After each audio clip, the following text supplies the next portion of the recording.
Mesdames, Messieurs, bonjour.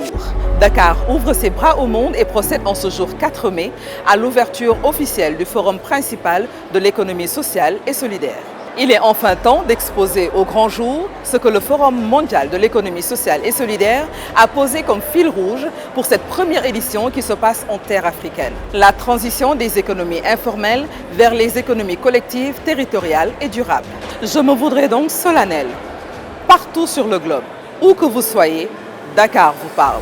Alors relayez sa voix, car les organisateurs de ce forum n'ont ménagé aucun effort afin que cette journée en particulier s'inscrive dans les annales de l'économie sociale et solidaire. Au sommaire donc de ce numéro 4 de votre mini-mag, les échos du forum, Dakar GCF 2023, retenez la présence effective du chef de l'État, son Excellence, M. Macky Sall, du premier magistrat et maire de la ville de Dakar, M. Barthélémy Toye Dias, de Madame le ministre de la Microfinance et de l'économie sociale et solidaire, et du maire de la ville de Bordeaux, président du GCF, le tout couronné par la présence d'augustes autres personnalités d'ici et d'ailleurs. Je vous décrypte tout ceci en détail juste après le générique.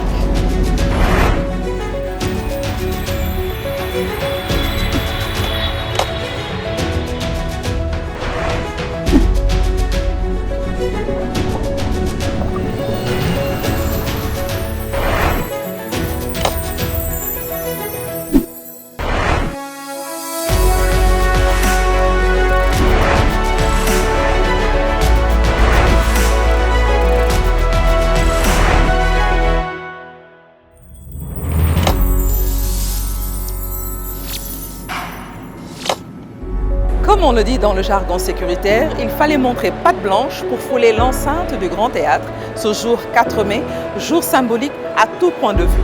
Sécurité renforcée, tapis rouge déroulé, cérémonie protocolaire oblige. L'arrivée au Grand Théâtre pour cette cérémonie d'ouverture de Macky Sall, chef de l'État, a sonné le top départ de la journée, précédé de peu par le maire de Dakar, Barthélémy Dias, accompagné de Madame le ministre de la Microfinance et de l'économie sociale et solidaire, Madame Victorine Ndeye, et du maire de Bordeaux, Monsieur Pierre Urmic.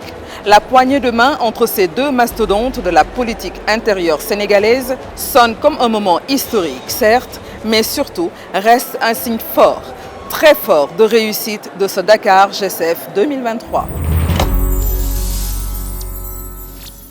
Focus à présent à l'intérieur de la grande salle où les officiels ont occupé le présidium devant une salle comble. Les discours ont ensuite fait place aux formalités protocolaires. Nous avons retenu celui de Barthélémy Dias, maire de Dakar, Pierre Urmic, maire de la ville de Bordeaux et enfin Macky Sall, président de la République.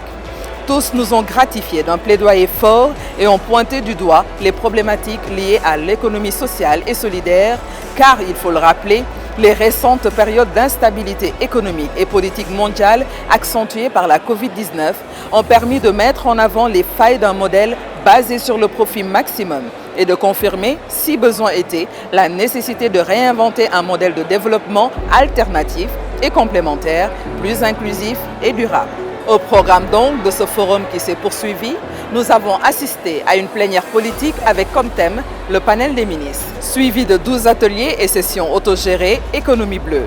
L'après-midi a vu se dérouler 12 autres ateliers avec le thème économie verte. Nous voici donc arrivés à bout d'une rude journée et pour vous, à bout de votre mini-mag. Les échos du forum vous retrouvent demain pour la suite et le déroulé continuel des activités du Forum mondial de l'économie sociale et solidaire avec à la présentation votre serviteur. Au revoir.